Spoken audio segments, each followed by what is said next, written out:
In the years since our book was published, there has probably been more research in brain and mind phenomena than ever in the history of the world.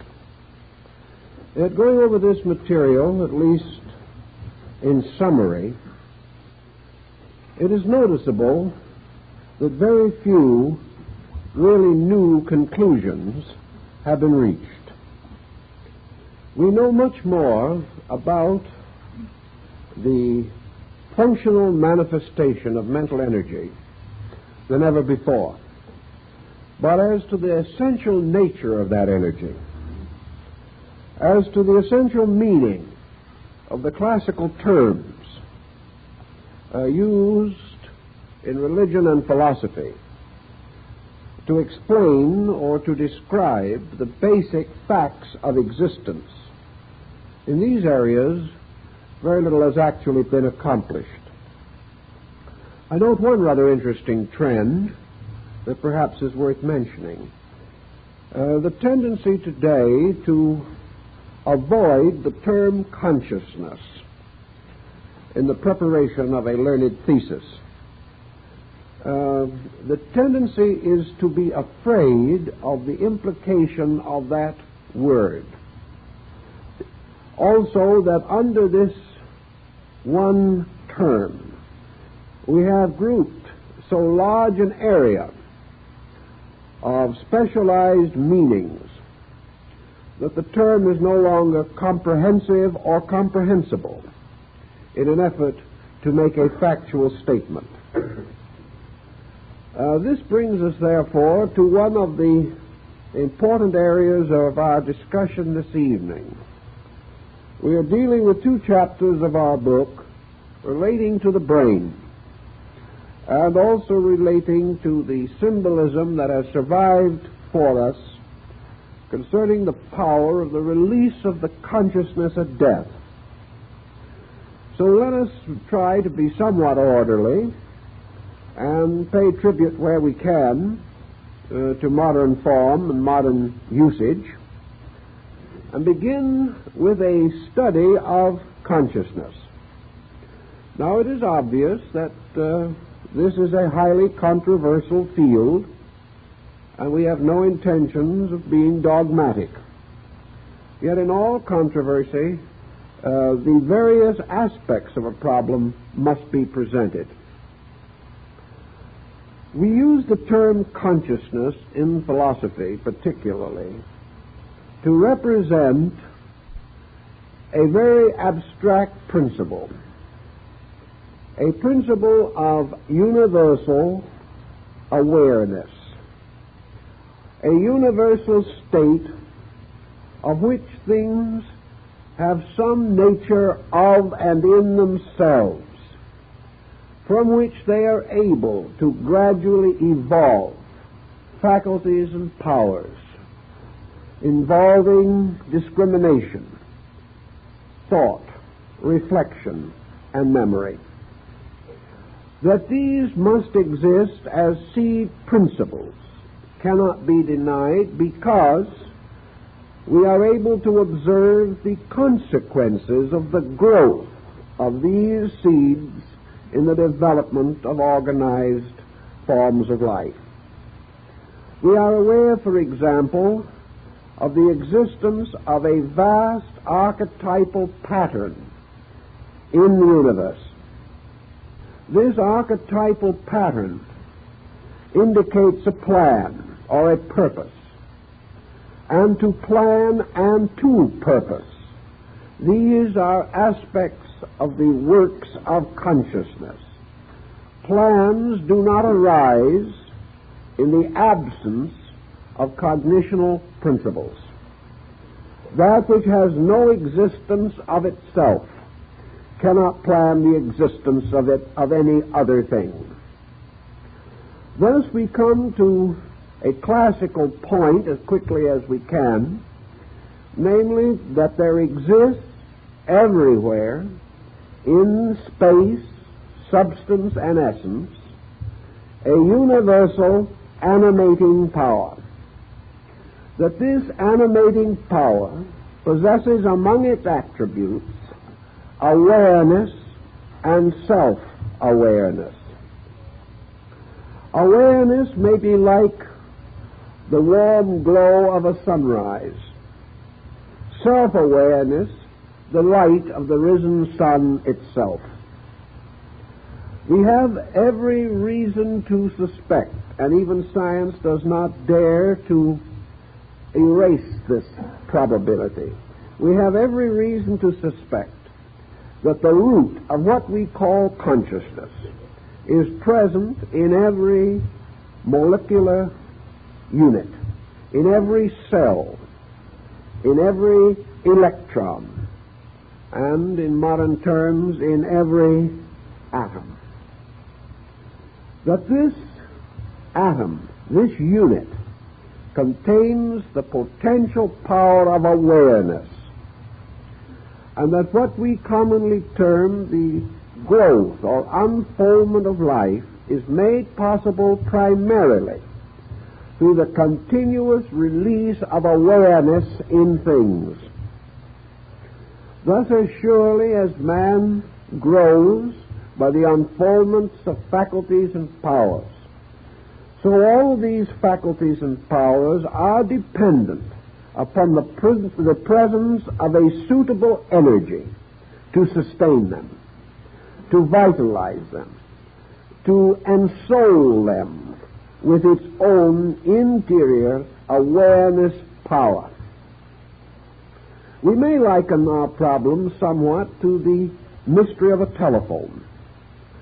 The establishment of the phones and the wiring will not result in the possibility of communication unless an energy is also given to those wires by which they become capable of transmission.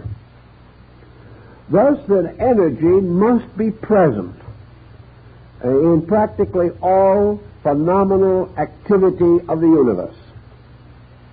This energy, in various levels and in various ways, supports function, makes function possible and real, and supplies to every structural unit in nature an enlivening power. What is this power? Perhaps it is more convenient for us to attempt to note its existence first in this way.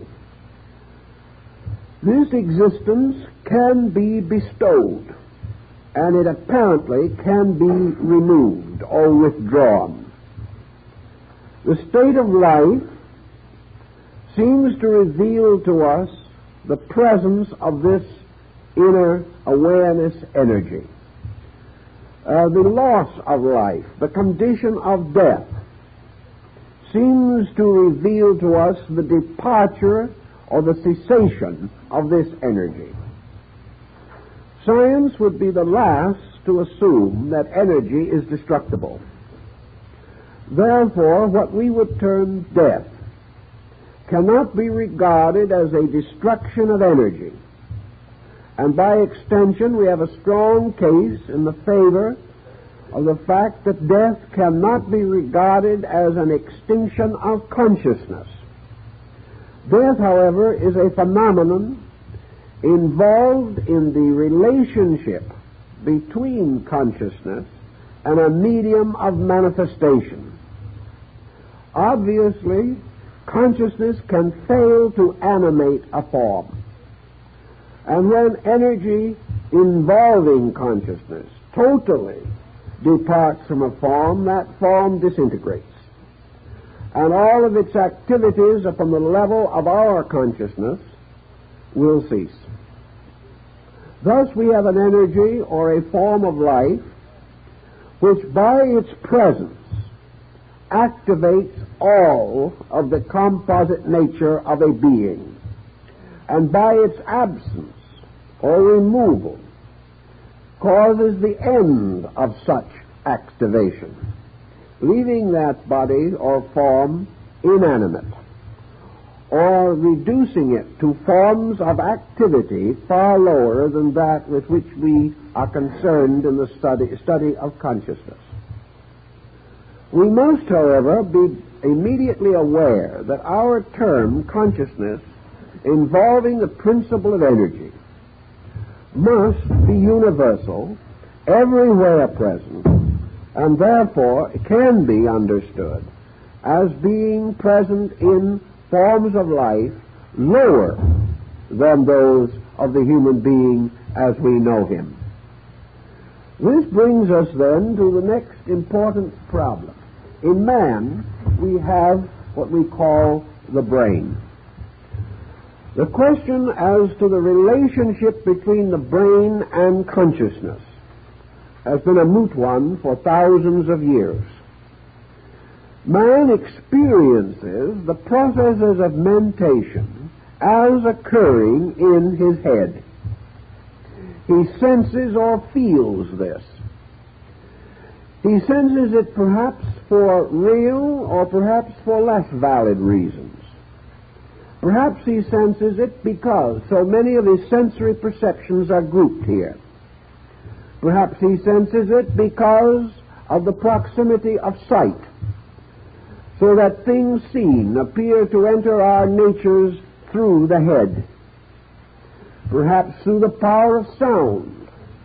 It would appear that if nature wishes to establish the sensory instruments in as close proximity as possible to the centers with which they are associated, that the head must be in some distinct and definite manner closely associated with sensory processes and the various functional and sensory activities with which man is concerned. Now, the problem as to where this process starts and how it starts seems to bring to us one immediate answer, namely, that the brain is like any other instrument or machine composed of physical elements, that the brain is not a thinker, that the brain is not a mentally alive structure. The brain is a physical structure which can only be alive because life is communicated to it, or that in some way its own structure captures or releases life. We know that this is true to a large degree through experiments in mental phenomena. We have become increasingly convinced that we must regard the brain as an area peculiarly responsive to the processes of thought and mentation. That this area of structure must supply us with the most subtle parts of body, must supply us with very subtle instruments, such as those that we are now discovering in our researches in atomics and electronics, but that the brain itself is only able to think because of the presence of an energy, that it is the loss of this energy which prevents thought. It is the failure of this energy which makes thought impossible. And it is the ending of this energy which, among other forms of consequence, at death, ceases as a medium for the expression of active mental processes. So we have brain, and we have energy. And now we have to find out, if we can, the relationship between energy and brain. This causes us to come into consideration of a classical term, which perhaps we need at this time, and that is mind. What is the relationship between brain and mind?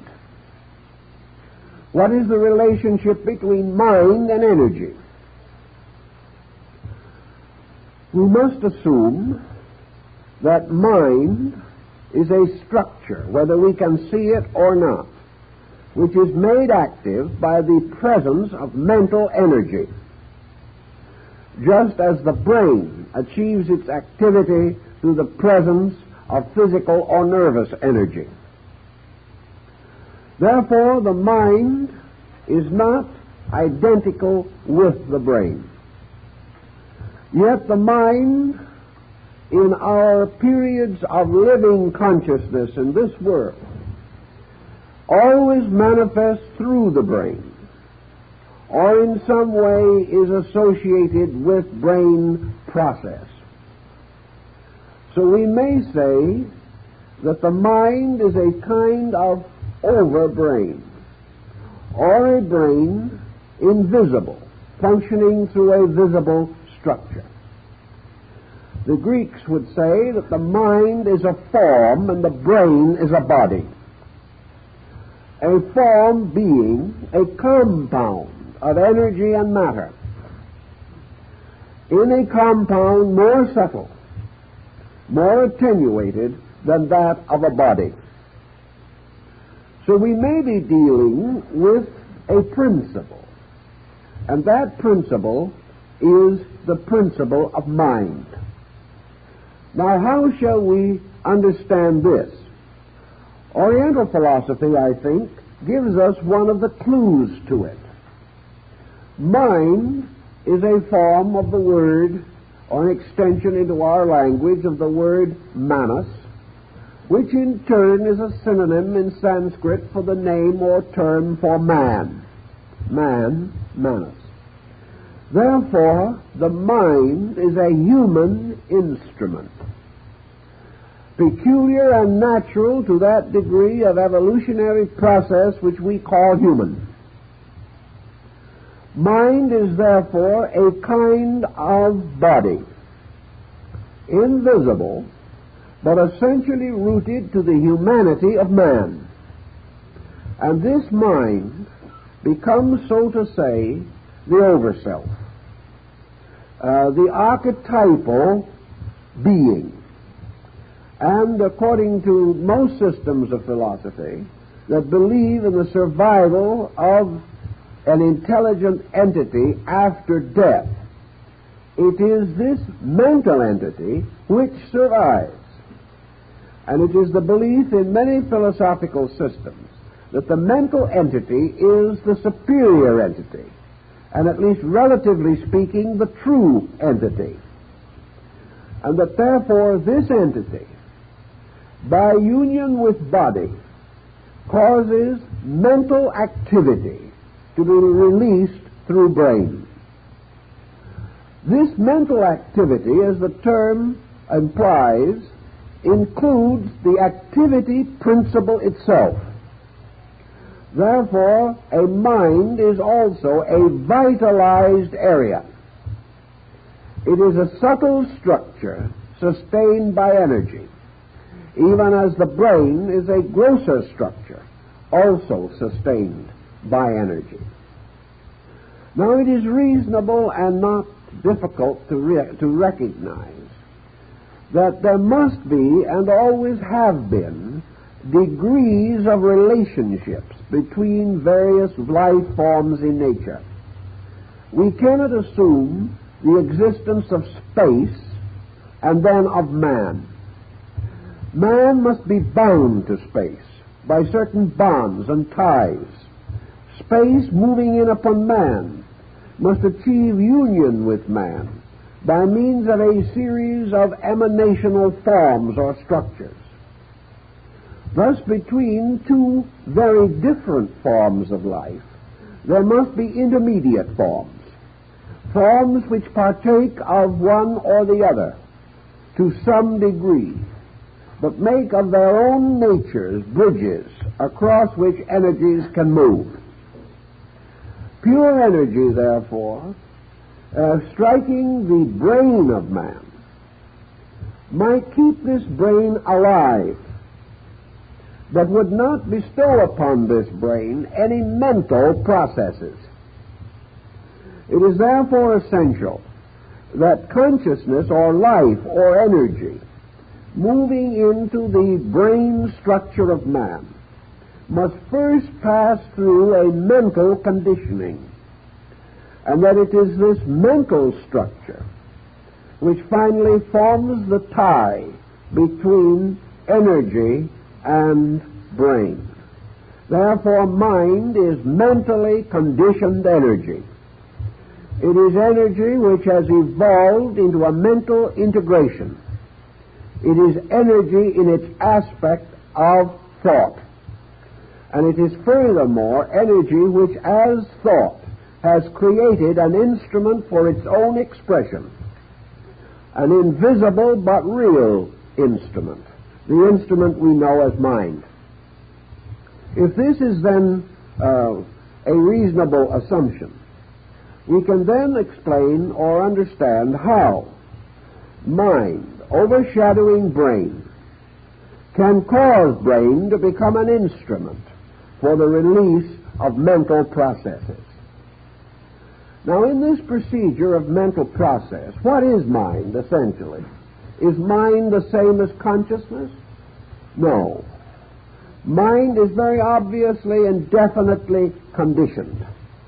Mind is not pure consciousness, nor is it pure life in any form. Mind is already life reduced to a mental equation, functioning as a mental energy in an instrument suitable for such specialization of cosmic life power itself. Thus, mind is already a highly evolved, highly complex structure in which universal energy is manifesting itself as universal thought power.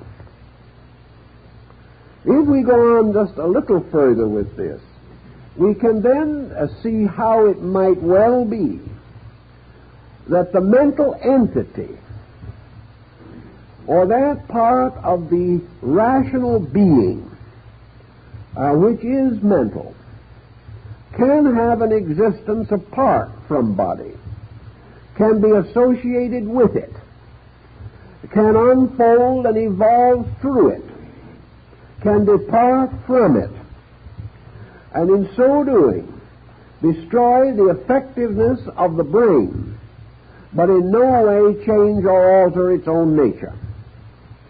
Thus we come to a point which is gaining greater favor every day in scientific circles, namely that it is possible for a thought substance to exist apart from a material substance. That mind can have a nature and existence of itself, and that its relationship to man is therefore a relationship of compound, and that all such compounds can be and must necessarily be dissolved at some time or another. This then gives us a scientific approach to the problem of a mental survival which is not dependent upon the continuance of a physical brain. But is this surviving mental nature going to be identical with the brain mental nature with which we are familiar? In other words, can a person drop the brain and still be the same kind of thinker that he was when he had a brain? Of course, this always assumes that he did some thinking while he had the brain, which may be open to some dispute. Some hope that they will do better without the brain than they have done with it. Some view the brain as a prison for already potential cosmic consciousness, and they can hardly wait to leave it behind. Others, less optimistic, wonder if they are going to have any consciousness beyond the grave, and because of the brain-bound nature of their thinking while they are here, have they thought anything here that would be any use to them anywhere else? This is another important consideration. In this somewhat critical dilemma, I think we may then ask, what is the essential function of mind? Is mind actually the thinker? Is mind a self-thinking instrument? Or is mind, in turn, only a conditioning instrument? Let us assume something which science thinks is rather good these days, namely that the brain finds itself extended throughout the entire physical body as the nervous system, that the nervous system is merely an extension of the brain, that theoretically, therefore, wherever there is a nerve filament, some form of brain function can be present. And that because all these filaments, like the telephone wire, have become vitalized by an energy, all of these filaments can communicate, and that any message sent over them will finally be deposited in the brain. As a result of this, the brain has two distinct functions in coordination with the nervous system. One is to receive the continuous battery of impulses. Impulses which, coming along the nervous system, reach various areas of brain structure where they are specialized, or where they are brought back into some relationship with the original impulse. Obviously, when we touch an object, that object does not go into the nerve and reach the brain. We are not aware of a table because the nerve takes the table in there. We are aware of it because a series of impulses, much like the grooves of a recording, create a vibratory process which can be reassembled in the brain to reconstruct the table or any other object under consideration. Thus, there is constantly flowing into the brain the almost continuous battery of impulses, of things picked up or recorded by all parts of the nervous system. And for that matter, these impulses can be picked up by a process of induction, so that the object does not entirely have to even touch a nerve for the impression of that object to be recorded in the brain. This situation then is paralleled by the fact that through the nervous system, the brain is continually exercising executive control over function. By means of the brain, the hand obeys the thought. By means of the various centers in the brain, the body becomes a kind of instrument under the continuous control of a central coordinator. This causes us to then try to decide the nature of consciousness in a little different way. Not having any good definition at hand, we suddenly discover we need two, that one will not even do it, because we have two distinct processes under consideration. We have consciousness as vitalizer, which is probably its essential basic nature. Then we have consciousness as interpreter, or consciousness making things knowable or understandable. And these are entirely different processes. Therefore, we must assume that we are dealing with a kind of consciousness that is universal, and which we experience only as the total fact of existence.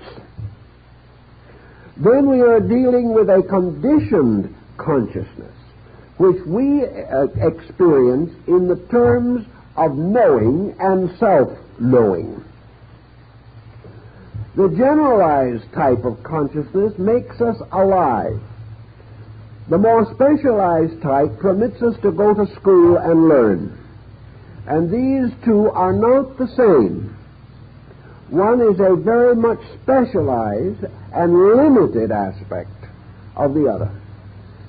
The universal consciousness has infinite functions, uncountable and unknowable propensities, whereas personal consciousness is extremely limited, and as far as its own abilities are concerned, reflects from universal consciousness little more than energization or the power of its own existence.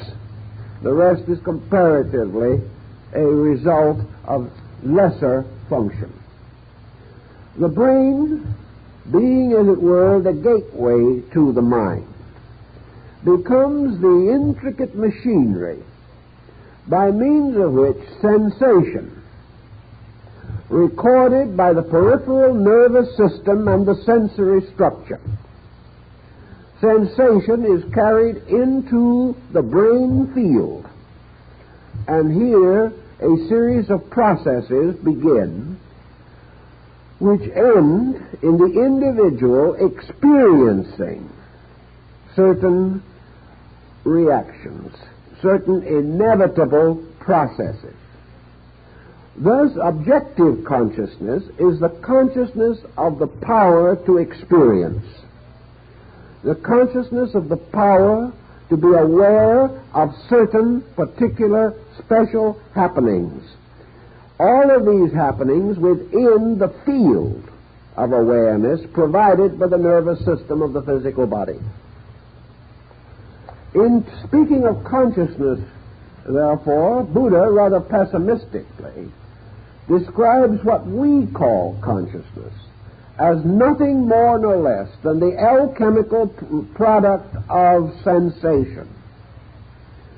That the individual's mental life as we know it, his attitudes on all things, his feelings, his impressions, his convictions, his emotions, his thoughts, his reflexes, are all of them simply the byproducts of sensation entering the brain and finally coming into a state of coordination because of the existence of an invisible coordinator called mind.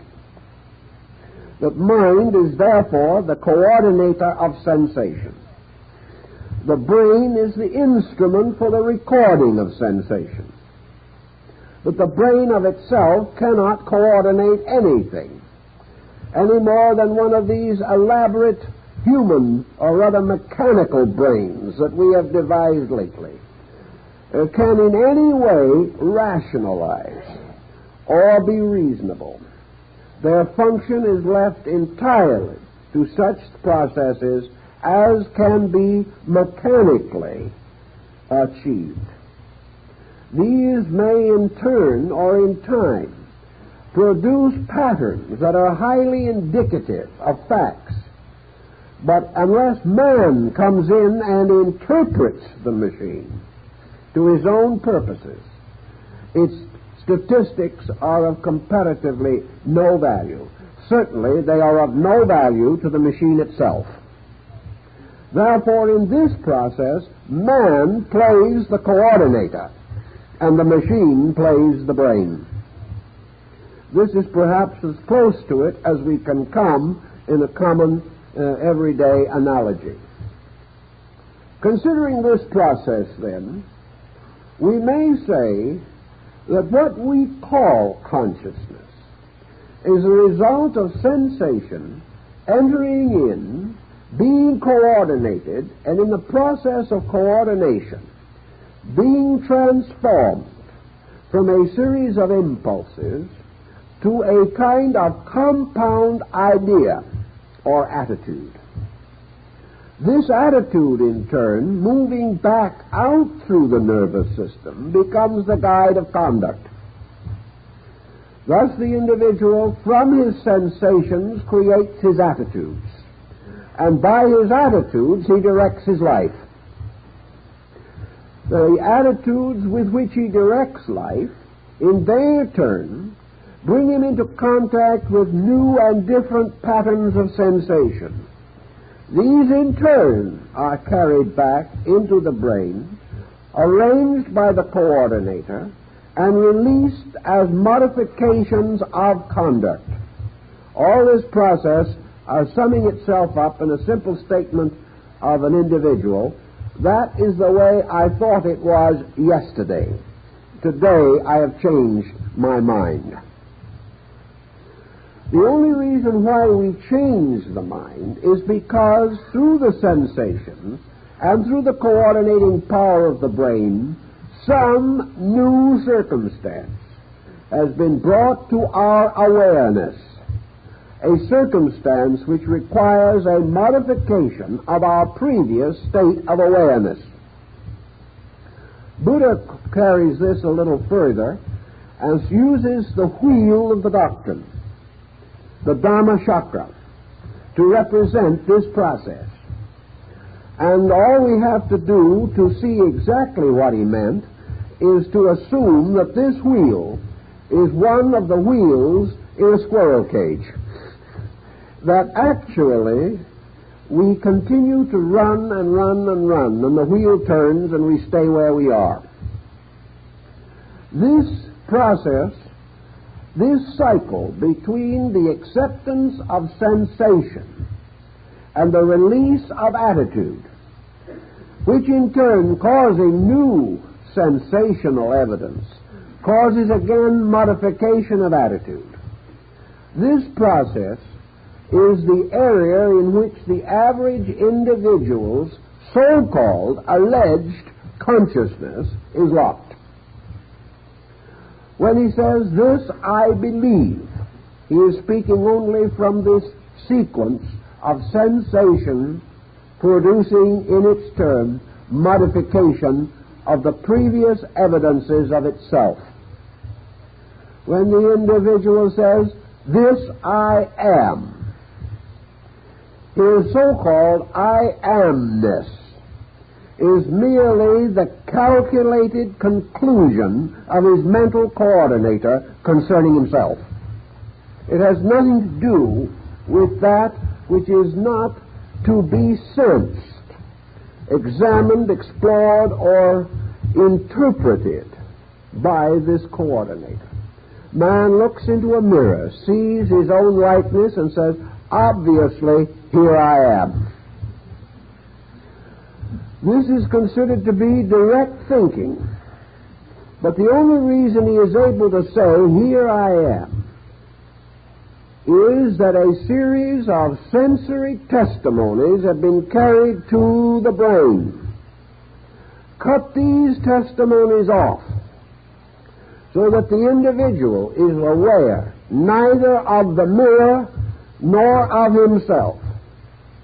And he cannot arrive at this conclusion any more than a person born totally blind can ever arrive at true color consciousness.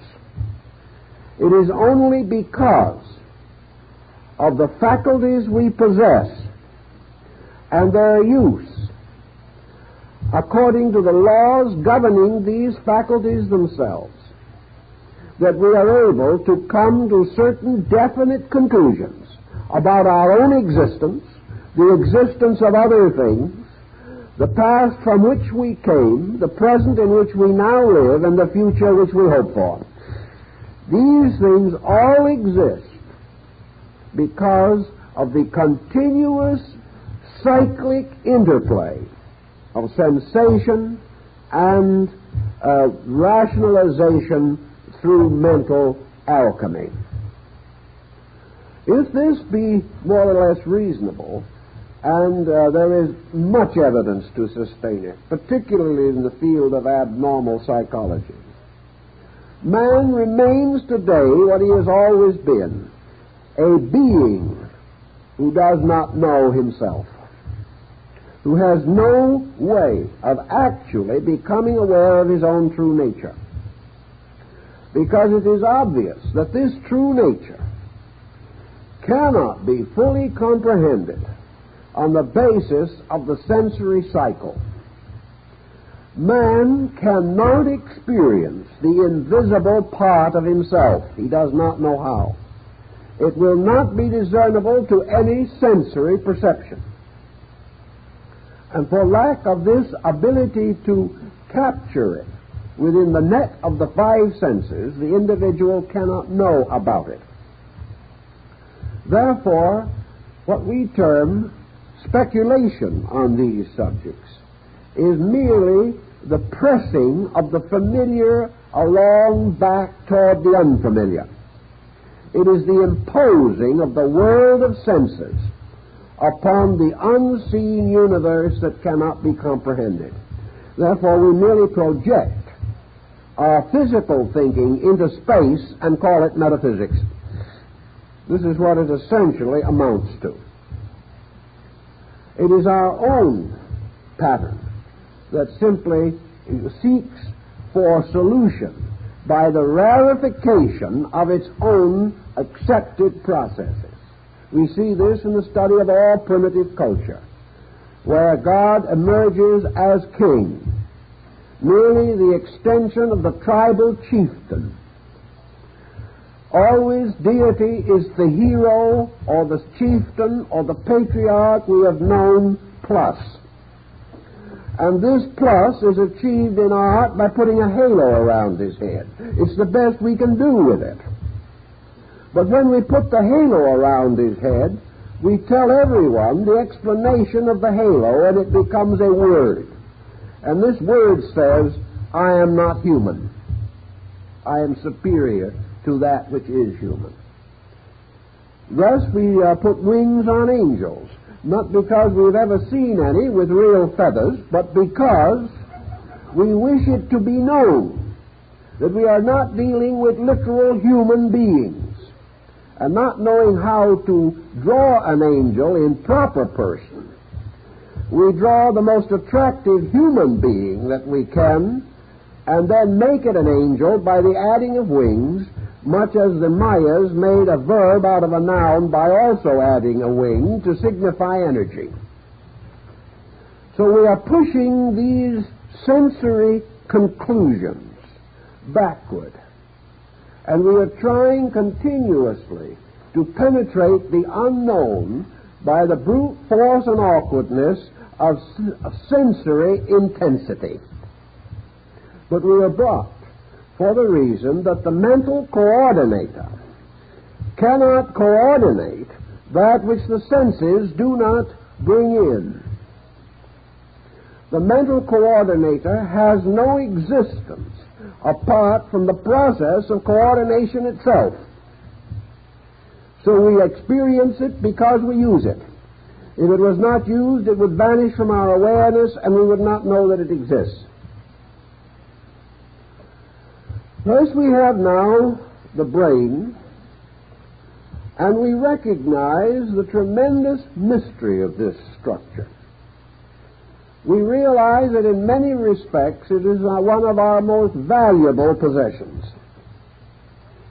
It is an instrument created almost like a television or a radio, by means of which we can tune in the processes of mental energy by which man is able to solemnly and seriously declare that he is a thinking being. This thinking being the executive leadership of the mind over the testimonies of the sensory perceptions. Facts, therefore, as we think of them scientifically, are bound very closely to sensory perceptions. The scientist doubts that which the physical faculties cannot sustain, and as far as he can go, he uses them. Where he cannot use these, he uses the scientific processes of mathematics to substitute symbols for facts.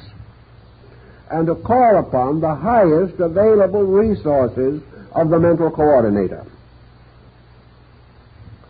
If this thinking has some value in principle, and it seems to come the nearest to any solution that we know, we can then say, what is the pure nature of mind itself, as separated from brain? If the individual is to step out of the brain, what happens to him? The first thing that must inevitably happen, of course, is that any form of sensation dependent upon the brain and the nervous system must be blocked or cut off. The individual is no longer, therefore, able to experience this mysterious cycle of the Dharma chakra. He is no longer able to defend his sensations with his mental coordinator or express his mental coordination through his sensory functions. Thus he becomes, so to say, separated from a sphere of activity in which the brain is the one and only link. Consequently, the phenomenal universe, as he knows it, must cease to exist. Aye, but there's one other factor. And that other factor is that among the mental coordinating factors that have been brought out by this process through evolution is a power of retention. Therefore, it is true likewise that the individual is continually building a mental image. Without this mental image, the value of sensation and reflex would be comparatively nil. The individual would have the perfect capacity to make the same mistake 1,000,000 times and never even know that he did it. It is only by use of the retentive faculty that thoughts remind us of previous experiences, or previous experiences are retained to become, in a sense, censors over new testimony. This procedure then tells one other thing, that if the sensory area is blocked by the loss of the body, by brain disease, or by any other circumstance which renders the brain function impossible, then the mind still has a mental existence of its own, an existence in an area of things remembered, an internal existence. Now, as far as that is concerned, would such an internal existence be any different as far as the mental pattern is concerned than it would be if we still had the brain and the sensory function here?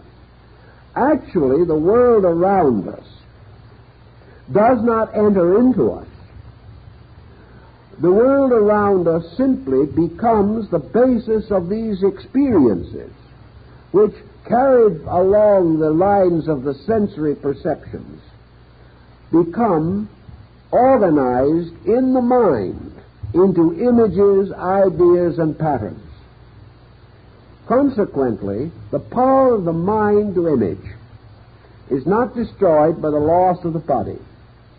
The only thing that is lost is the power to receive continual physical stimulus, which might rapidly or dramatically change or modify the brain's imagery.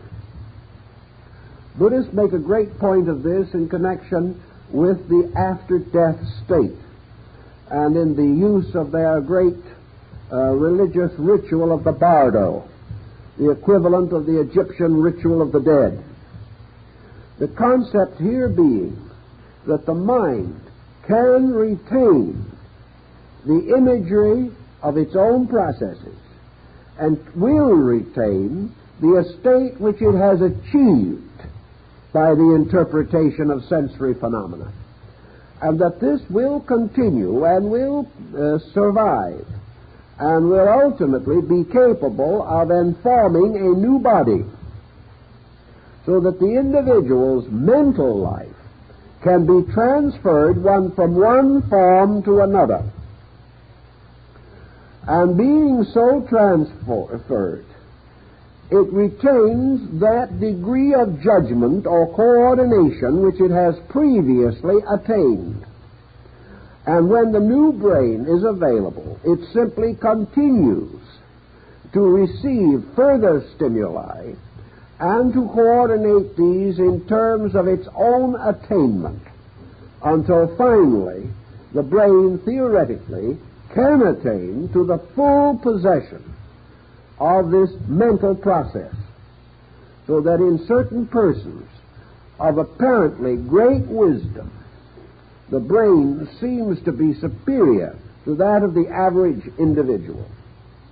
Actually, however, the evolution of brain process is merely a shadow of the evolution of mental integration. It is the mind that ensouls the brain that is the growing structure. The brain only can achieve a continuing refinement of organic quality so that the mind may function more accurately through it and receive information more completely and rapidly from the sensory reflexes.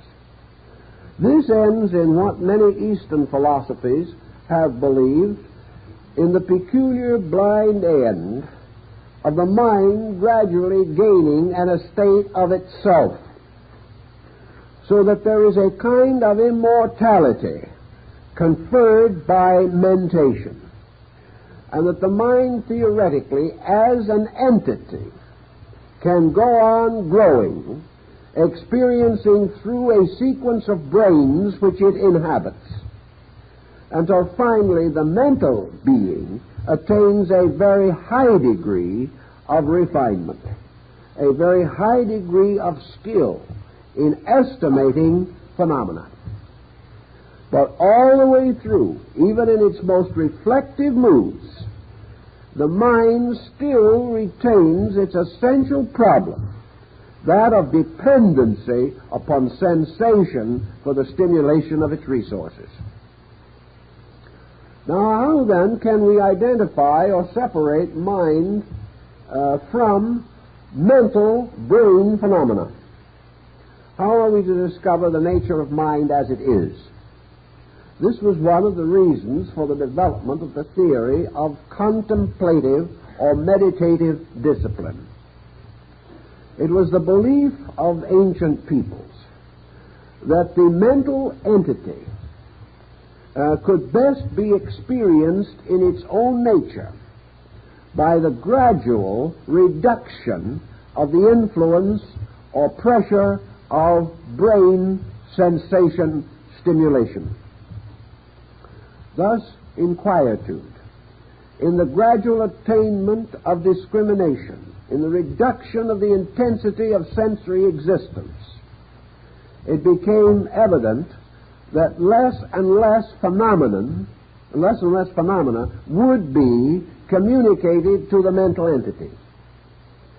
Theoretically, if the mental entity during life reaches a certain degree of relaxation in which it is no longer forced to interpret phenomena, the individual, the mystic, has come to the conclusion that it is possible then that he might be able to experience the laws of mind, whereas now he can experience only the laws of brain.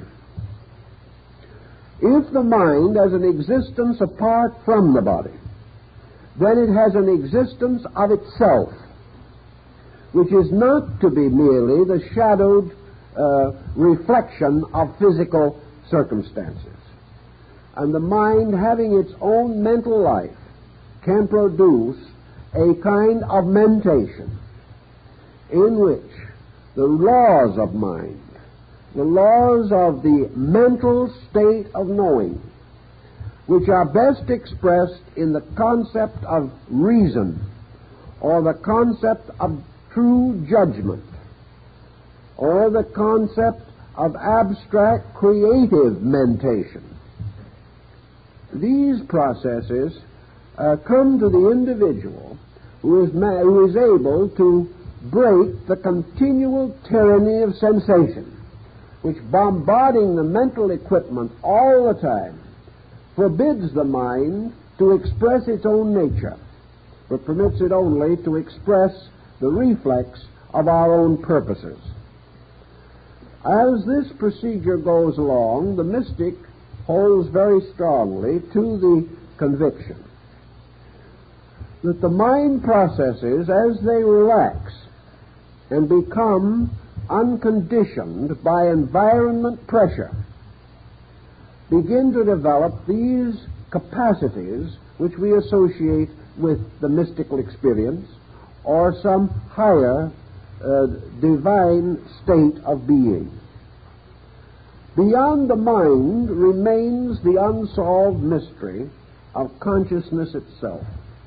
The brain is personal. The mind is individual. Consciousness is universal. And the bridge between mind as universal and consciousness is as yet extremely dim to us, although it seems that at certain times a flash of pure consciousness does become available. More likely, however, it is still conditioned, but being better than we have previously had, seems as though it is pure divinity itself. Consciousness in Eastern philosophy is the exact opposite of consciousness as we know it objectively. Therefore, in terms of the experience sensation processes of brain and mind, true consciousness is conceived of only as a vacuum, only as that which is not mentation, that which is not brain or sensation reflex. If we want to study this matter further, we can gain a great deal of consolation, as I have noted in the book, from the study of various parallel systems of world religion and philosophy. The world has always recognized that in some way the brain had to do with the great processes of manifestation. The great triad in the body of man, corresponding to the three persons of the Godhead, was the heart, the brain, and the reproductive system. These represented the three great life centers, without which the function of the human being would be impossible. It was the opinion of the ancients that what we term now as energy or pure life has its polarization in the human heart, and that from this polarization the energy is communicated to the brain by which it is activated. Therefore, that the source, the dynamo, the reservoir of energy in man is brought in and manifested through the heart center.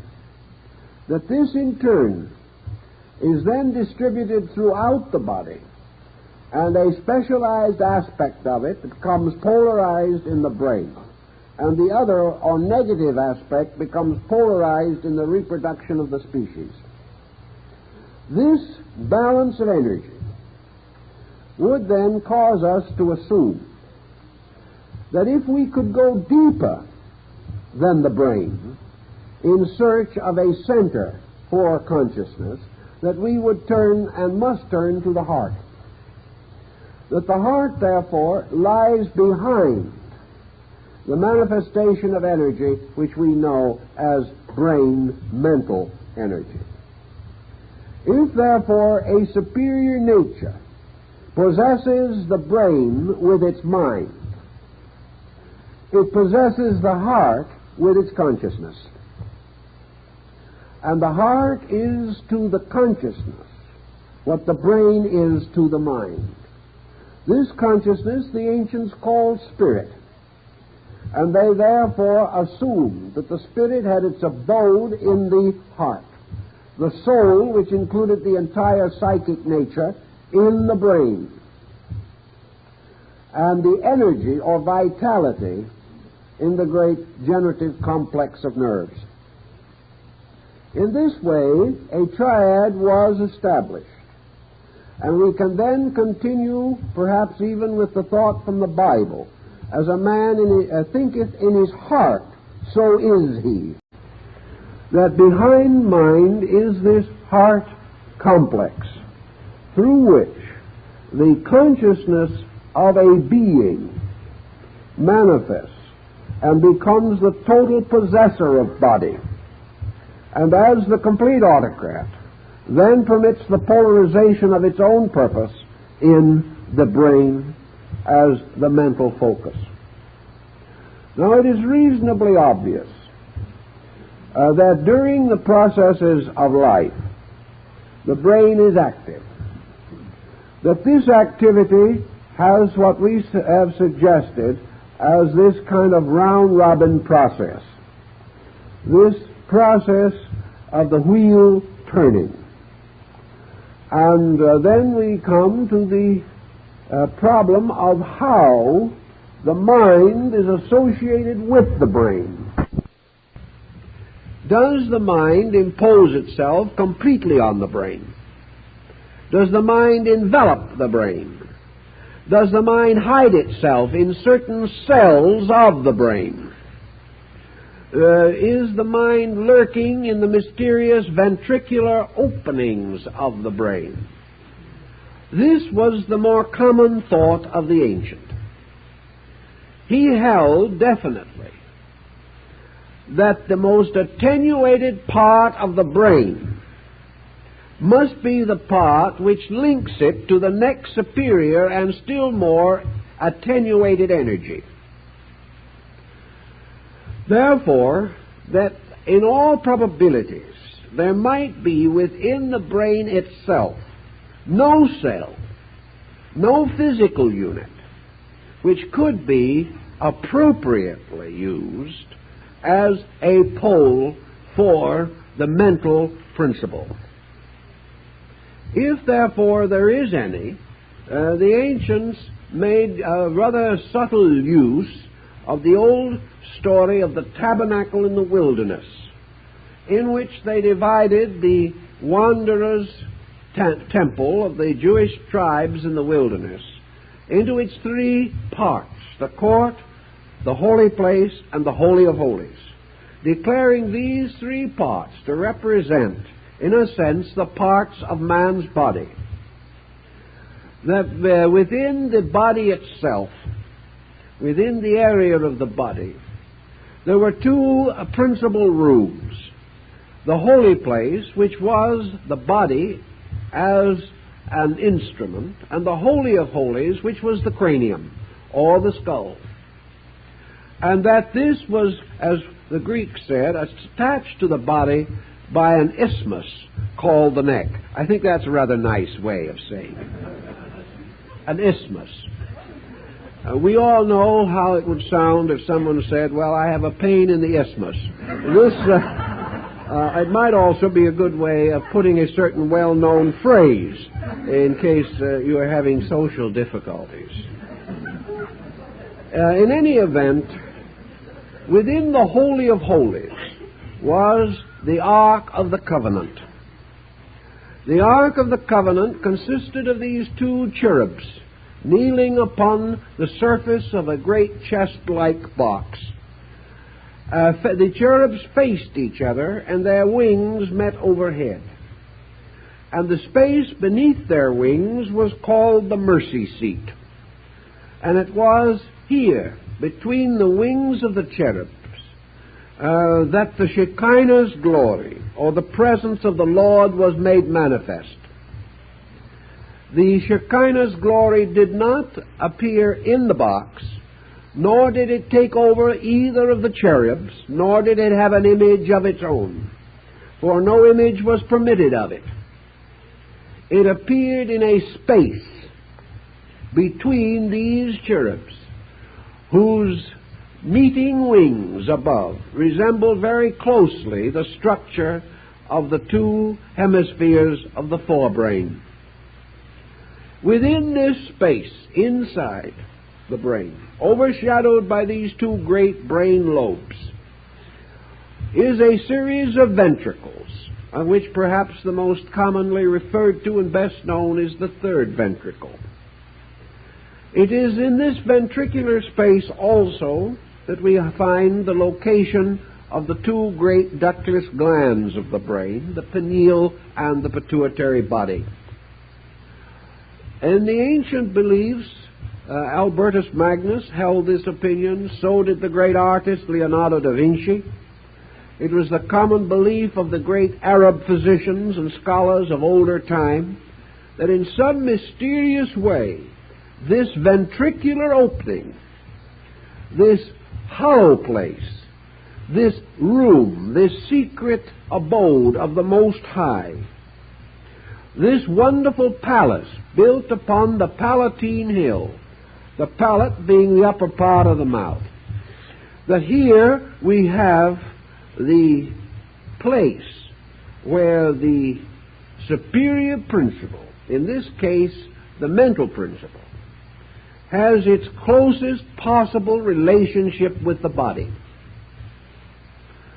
Now, in order for this relationship to exist, it is inevitable and necessary, therefore, that this ventricular space be not empty, but rather be in a continual state of vibration, that a golden mist, or as was sometimes referred to in the old writings, a kind of dew of heaven,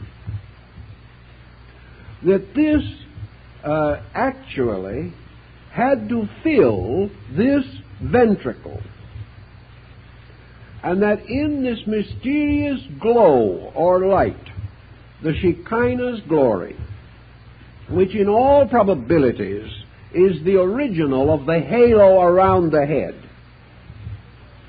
that in this light field the next superior part impinged itself upon the brain, and that in this way it was continually exercising a very subtle influence.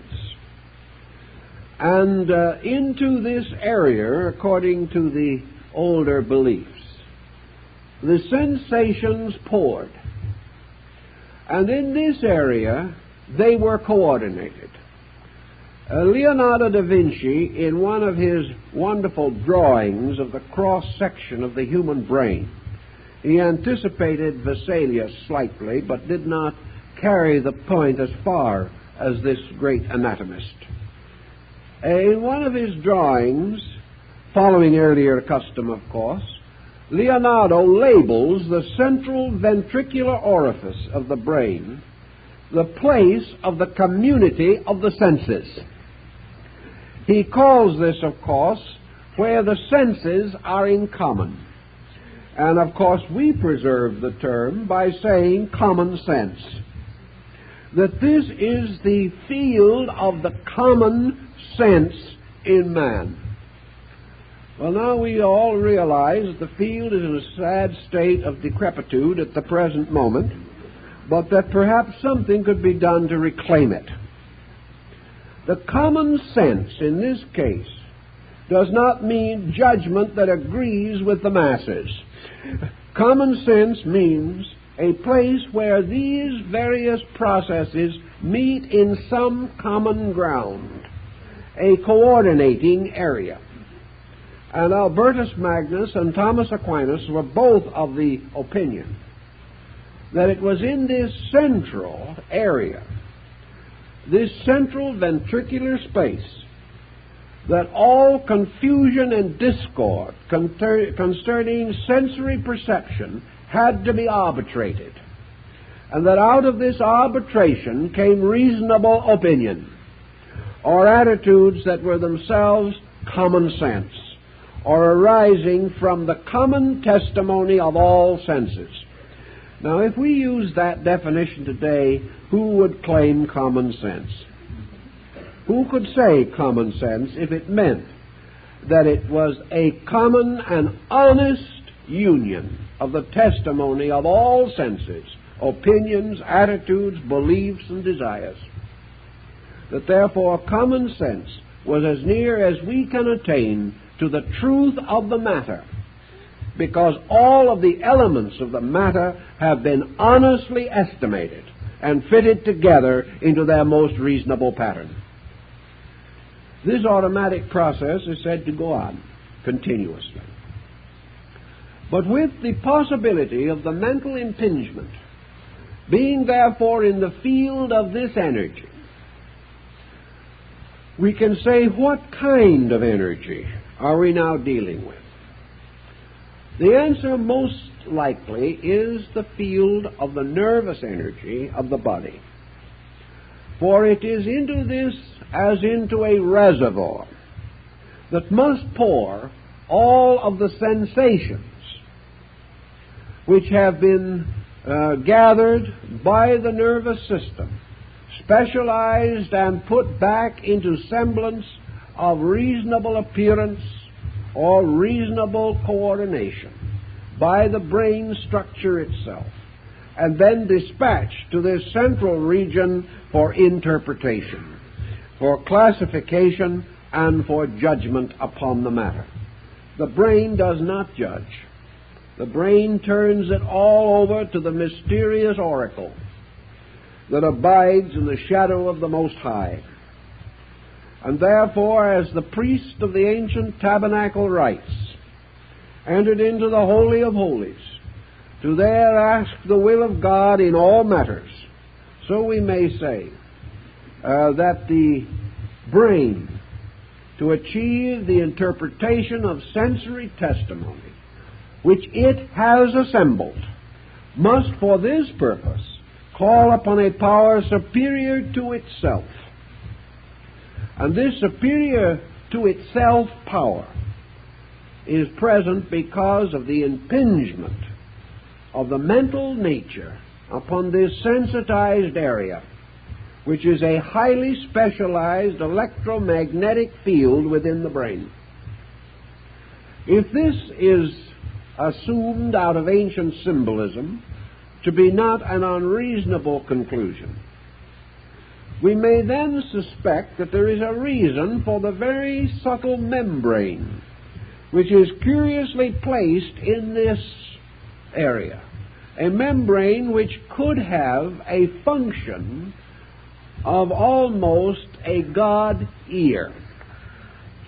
Just as the eardrum is responsive to certain vibration, so this mysterious curtain in the third ventricle could very well be the mysterious drum, the mysterious subtle substance by means of which the vibration agitation could be set up. Therefore, that the actual communication is in terms of vibration made possible through the very rapid motion of this drum-like membrane in the field of energy. We are not able to dogmatize these things because science simply has not been able to explore this matter. But it would follow immediately that if this field is composed of this rarefied form of energy distilled from the nerve processes of the body, and therefore carrying in it, as in the air a radio program is carried, the various testimonies set up by sensory perception, it would then, of course, immediately follow that if for any reason this magnetic field of body energy is cut off, that immediately the available energy in this glandular field or in this ventricular field would also be cut off. Under such conditions, this field would suddenly become negative. It would simply no longer be a field of energy. It would become a vacuum. This would immediately cut off the possibility of the mind operating upon these energies, and the mind's relationship to the body and to brain function would be lost. Also, it is quite obvious that at death all such energy fields would cease as far as the body is concerned. Consequently, the moment these energies ceased, there could no longer be a rational connection between the mind and the brain field. The mind would not necessarily have to depart anywhere, any more than it would be necessary for the broadcasting station to move every time we wanted to turn off a program. The power to turn off and on the program rests with the person. But when the vibratory polarities which make possible the tuning in of the program are broken or lost, then the program simply ceases to exist as far as that particular instrument is concerned. As this is a living program, as this is a program of energy in function, it would inevitably follow also that under these circumstances, mental processes could not survive anything which damages the magnetic field in the brain or any process relating to it. What happens if this energy field becomes comparatively free from all impulse impact? Let us assume, for example, what happens in sleep. Here we have a very good example of our problem. In the process of sleep, sensation is no longer actively carried to the brain. The sensory perceptions are either totally ineffective or largely suspended. Consequently, all of the 5 sensory testimonies upon which we depend for awareness itself, not only awareness of meaning, but awareness of object, these have been suspended. And under normal conditions, the result is the complete suspension of the coordinating power. In sleep, therefore, the mysterious energies in the ventricular orifice are no longer conveying any sensation or any adequate sensation. As a result of that, the brain coordinator is not called into function. The mind is not involved because there is nothing for it to work upon. And the result is unconsciousness as we know it. Unconsciousness is therefore, for our physical living, directly associated with the suspension of function. If we suspend the 5 senses, we are asleep, which means we are unaware of anything. Thus, that which we call brain awareness comes from the outside, not from the inside. For we have no way of assuming or suspecting that mind sleeps. For it is said in the Scripture, the God of Israel neither slumbers nor sleeps.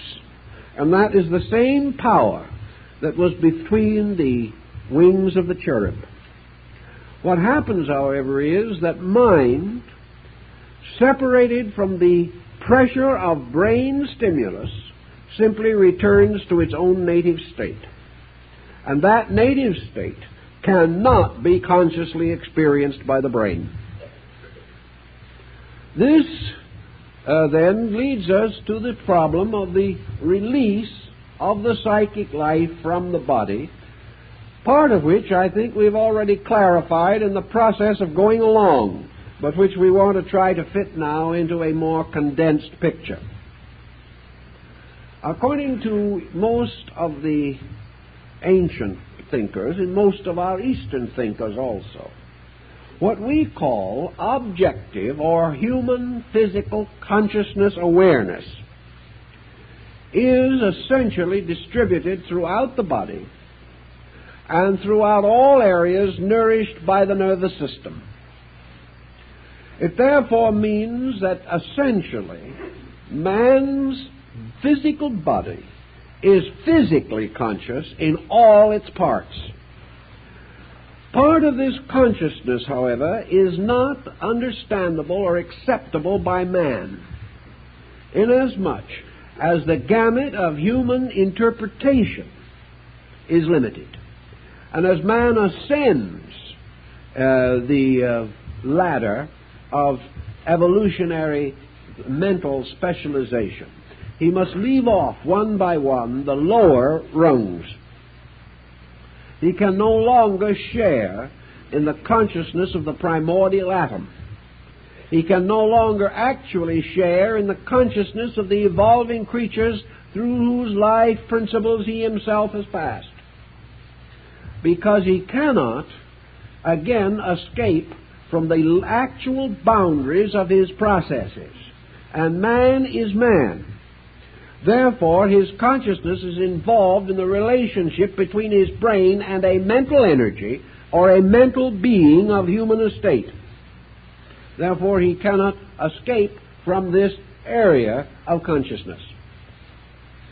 It would naturally follow, therefore, that man's body might be conscious in all its parts, but man have only a general consciousness of his body. He is aware of it, but he certainly cannot experience any longer the frustrations and neuroses of single cells. They are no longer available to his awareness, but we have no reason to doubt that any cell in the body of man can suffer, because the way we treat the body is enough to be very discouraging even to the best adjusted cell. In any purpose, however, of the moment, the ancients held that in the process of death, energies were not lost, but that the energies of the body slowly moved backward along the nerve threads. And as the nerve threads lost their energization and all the processes of circulation ceased, the first parts of the body to disintegrate would be the extremities, or those areas furthest from the life center. Finally, all of these energies would converge toward the heart. And in the heart, they would build themselves a kind of sanctuary in what the old Buddhist councils called the Saptapana Cavern, or the Cave of Seven Rooms, which is the heart. After the coordination of these processes within the heart structure itself, the processes of death then consisted of the motion of the heart center, which in this case represents the polar focus of the conscious being itself.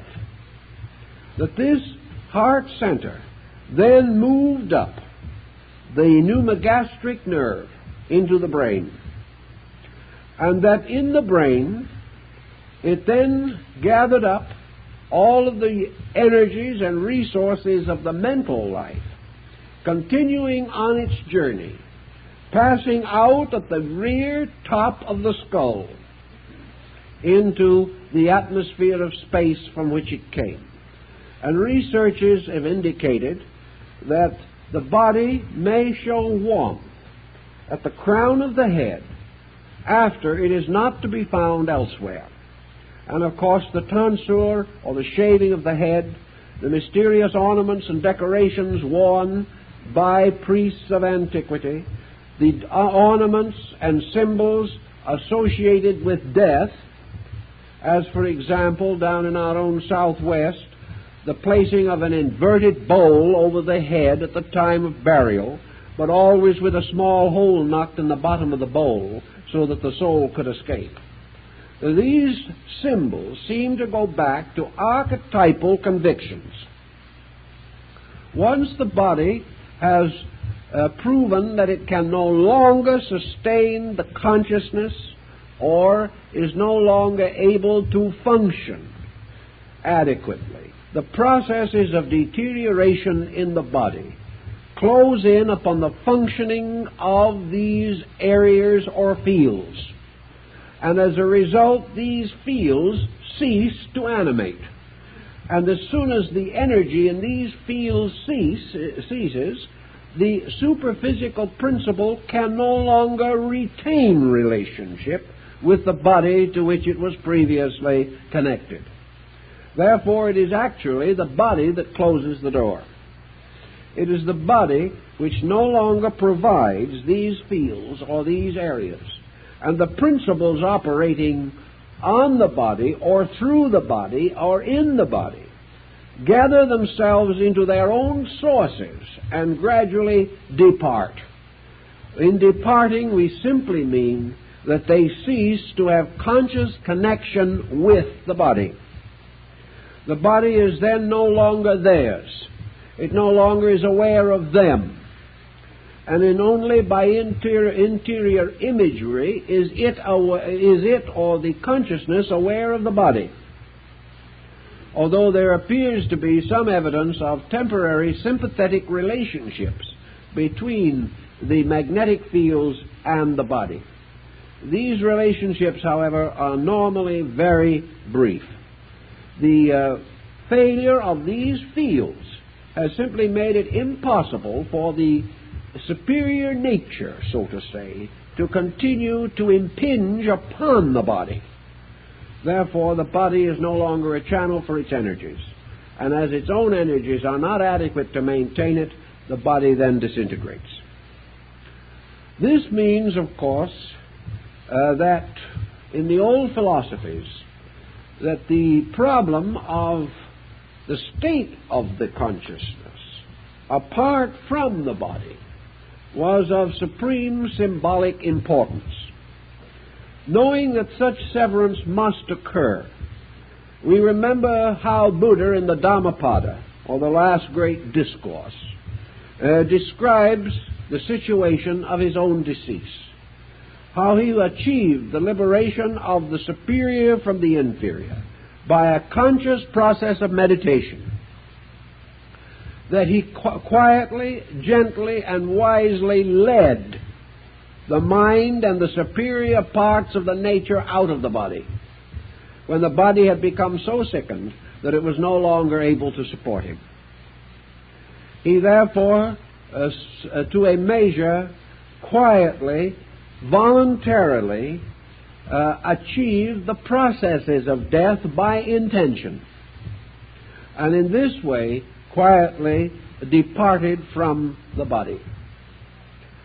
In his departure from the body, he indicated his knowledge of the great Yoga Chakra concept of ancient India, the power to control and direct the various fields of energy and to make possible various stages of specialized relationship between the body, the mind, and the being behind the mind.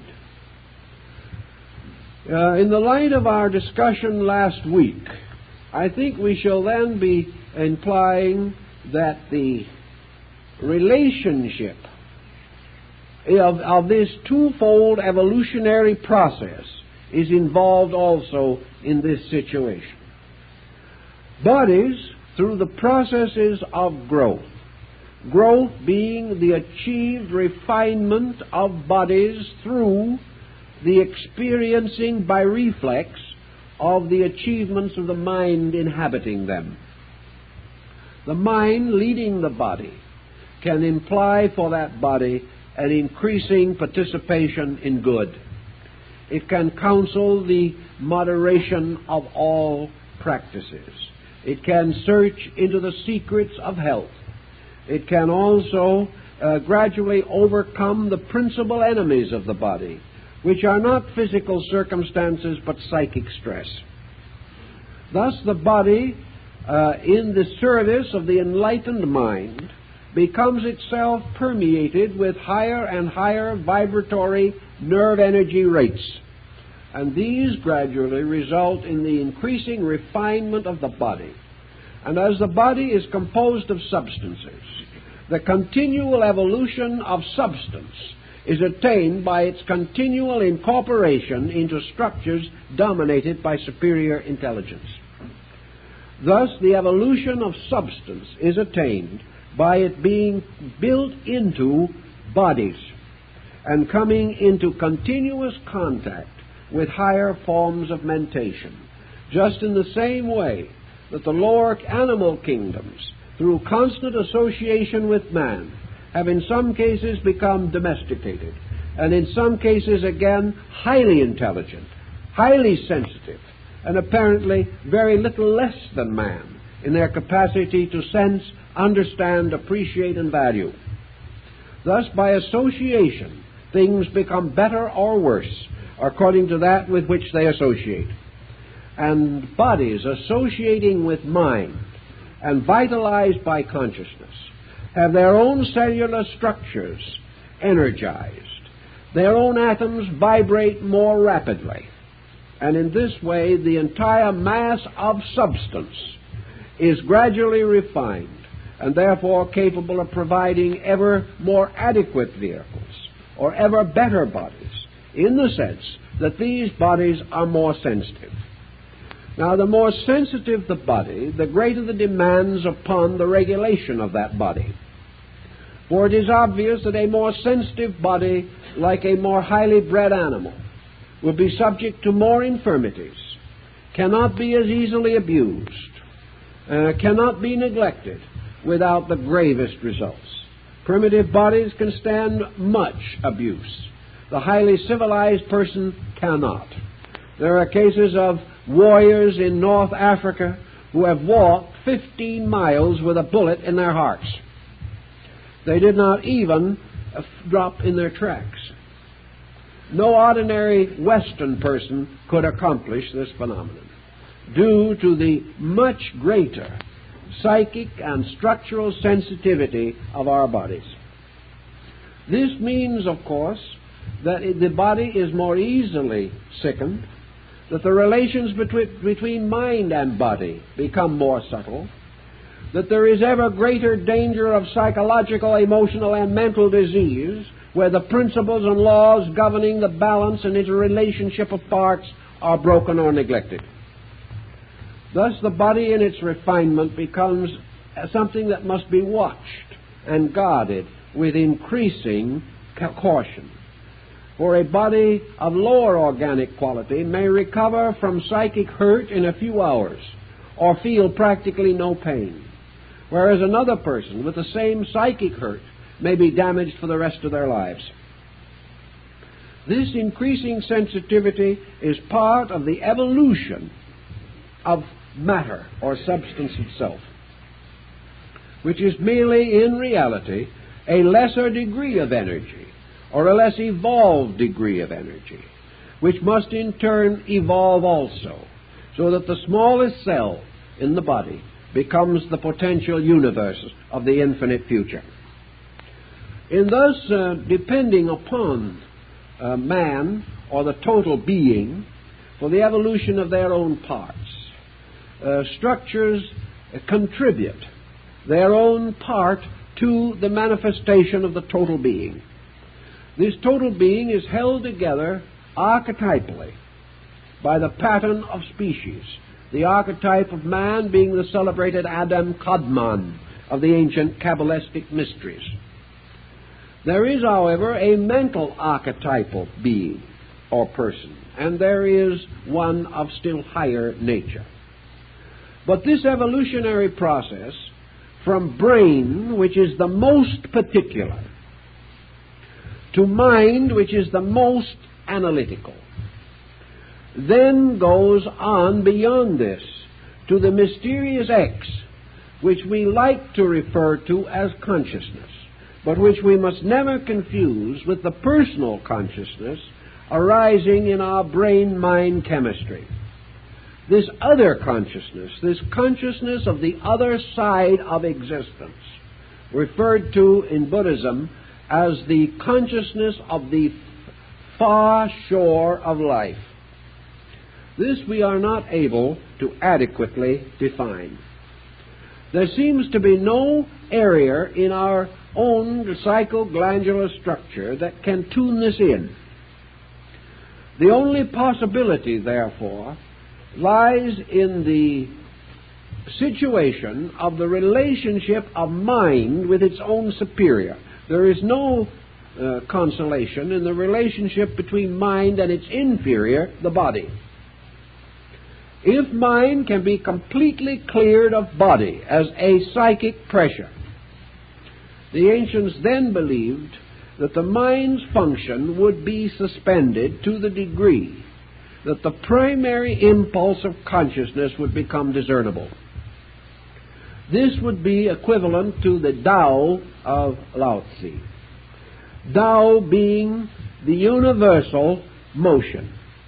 Lao Tzu believed motion to be true consciousness, and that the universal motion is a qualitative motion of life from itself to itself. Therefore, that involutionary consciousness is life seeking the expression of itself. Evolutionary consciousness is life seeking the rediscovery of unity with its own cause. And that consequently, if consciousness has any quality about it, it is a hunger for the complete expression of its own nature. That the end of consciousness is to draw everything back into its own totality, and in so doing to expand its own totality over all things. This is the double process, the process of nature growing up toward totality and totality moving into nature, producing the two mysterious interlocked figures of the yang and the yin in Chinese symbolism.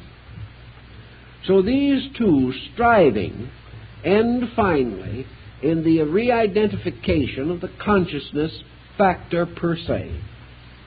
What this is, no one has yet been able to define adequately, because it is a consciousness not of this world, or pertaining to conditions in this world, or to the state of man's soul while he is in this world, or to any good or evil that may befall him in this world.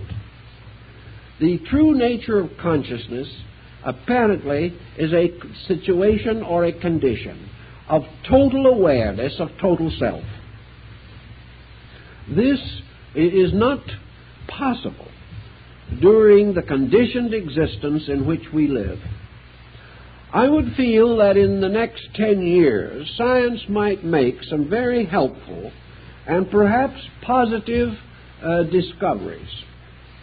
If they would approach certain matters, perhaps first by faculties they least desire to use, and to realize, for example, that in matters pertaining to true mind, science as we know it is inadequate. Science is the science of the brain. Philosophy is the science of the mind. Religion is the science of consciousness. These things have to be approached on their own levels, and there is no possible way of moving the lower up to become the critic of the higher. Our next immediate problem in the growth of the average human being is further knowledge and further understanding of the relation of the mental coordinator to brain function. To achieve this knowledge, it seems to me that we have to apply to reason. That we are going to find this knowledge in areas of psychological folklore. We're going to find this record not in cell structure. We are going to find it primarily in the products of the mentation process itself. In other words, our study of thinking must involve a research into thought itself, particularly into the products of primordial thought, or the products of such types of thought as are of the purest and least adulterated kind, thoughts in which the brain factor is the least emphasized. Perhaps, therefore, we would find much more of this process of true study of mind if we studied the very young, in whose processes confusion has not yet generally entered. We may also come upon very valuable information if we will begin to realize the importance of analogy, the recognition that we can estimate certain unseen procedures by a further study of certain manifestations of these procedures which can be seen. But if we deny the possibility of a mental entity, we are going to destroy the possibility of discovering the mental fact.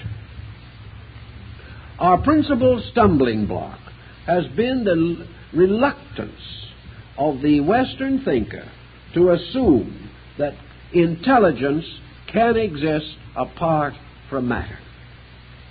It has to, because actually intelligence in free space has always controlled matter. And it is also possible that what we call matter is no more nor less than a negative condition of intelligence. It is therefore impossible for us to assume that intelligence is limited to the brain. We can study enough microorganisms to know now that there are indications of definite intelligence in forms in nature in which no brain structure can be discovered. Therefore, while certain types of highly specialized intelligence require brain, there is no proof that mind and brain must be considered identical, or that mind must perish with brain, or that mind is generated with the physical development of brain. This is the big stumbling block today. And unless we get past that, we are never going to find the real solutions to how and why we think.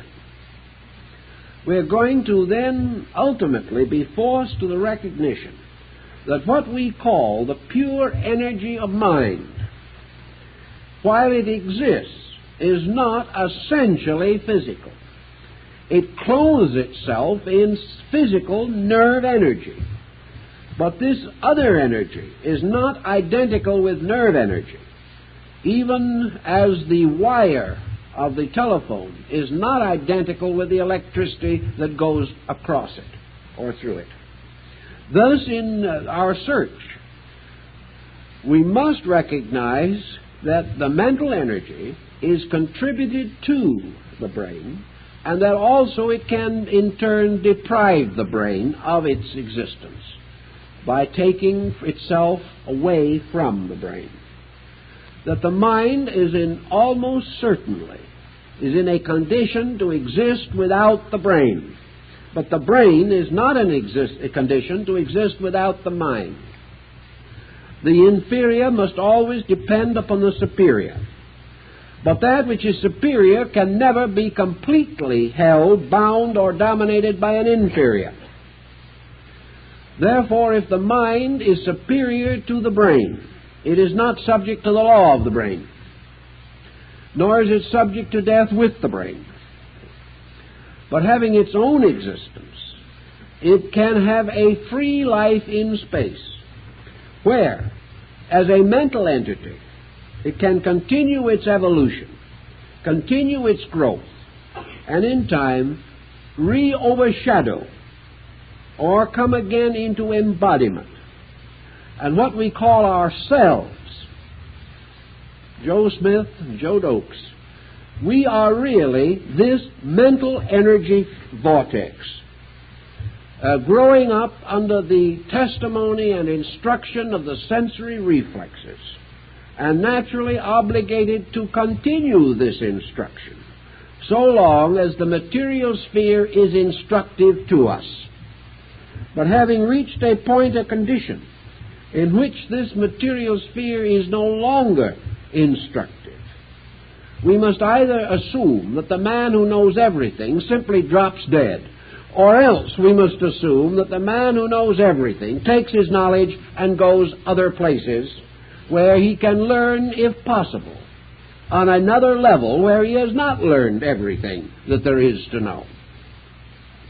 It is therefore quite reasonable to assume that that which is gathering information has a reason, and that the tremendous processes of nature are not so organized that man will store away in his brain the experiences of a lifetime and then lose all of this as a result of a stroke, or that he will put away carefully all this valuable information, regularly and properly filed, and then depart into nothingness, so that the brain with all the records fall into one grand and glorious decay.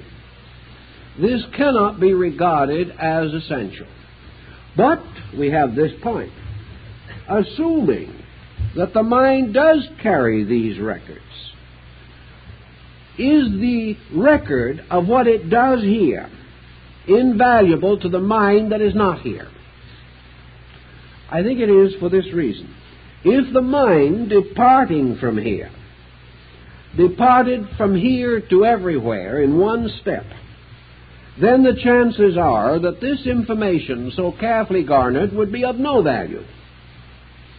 But if this mind, having a vast curriculum to achieve, a mind in which there must be periodic re-embodiments in order to attain its ultimate supremacy over the laws and phenomena of the objective universe, if such is the natural plan, and it seems to be, or else there would be no reason for creation whatsoever.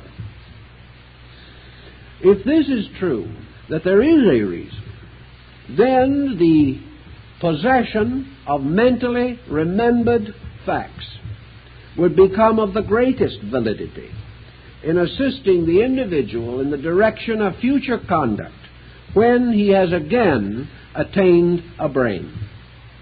Now, it is also perfectly possible that when he attains this brain and permeates it with his own mental energy, that this brain will then, to a large measure, be vitalized and will become the continuing function of his own mental purpose.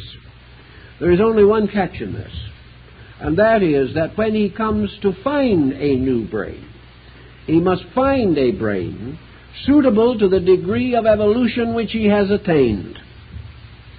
If this is not achieved, then, of course, naturally and obviously, he cannot make maximum use of his problem, of his achievement. It being known that brain must grow, and that gradually mind must take hold of brain in order to bring it finally into coordination with its own purposes, we then have every evidence that it is only after a number of years which we now say precede the period of maturity or adulthood or majority, that until this time has been reached, the mind, carrying its own purposes, has not yet completely become accustomed to a brain, achieved a rapport with it that is satisfactory, and is able then to continue the growth where it left off. Up to this time, the new inhabitant of the brain, not being adjusted, the control and direction of that brain must still be parental or social. And the individual is not regarded as self-responsible until the mind has become comfortably oriented in the brain, capable of using it, and capable of directing the flow of mental energy through the nervous system. These facts present perhaps the only solution that can explain purposefully a series of mysterious circumstances with which, without purpose, are amoral, completely meritless, and condemn the individual to a purposeless existence. Man rejects this because he cannot live with it. And in the course of years, the next step, I feel certain, is the final recognition of men of science and of learning that this mental thing which we call ourselves is capable of independent existence, has existed before and will exist again, and that what we call life is merely an incident in a great curriculum of educational awareness by means of which mind conquers matter, and by so doing restores matter to identity with itself. And matter, gradually refining, finally becomes identical with mind. And by this process, as the ancient mythologies tell us, the entire level of function is raised from a level of matter to a level of mind. When this is achieved, of course, the next step will be the gradual absorption of mind into the substance of consciousness. These processes continue. Where they begin, our consciousness as we have it today cannot tell us. Where it will end, we have no way of knowing. But unless we recognize a valid and rational plan, we will never have the social, ethical, moral incentives to improve our world, and we will never understand evolution as a means of advancing the total good of humanity. Time's up.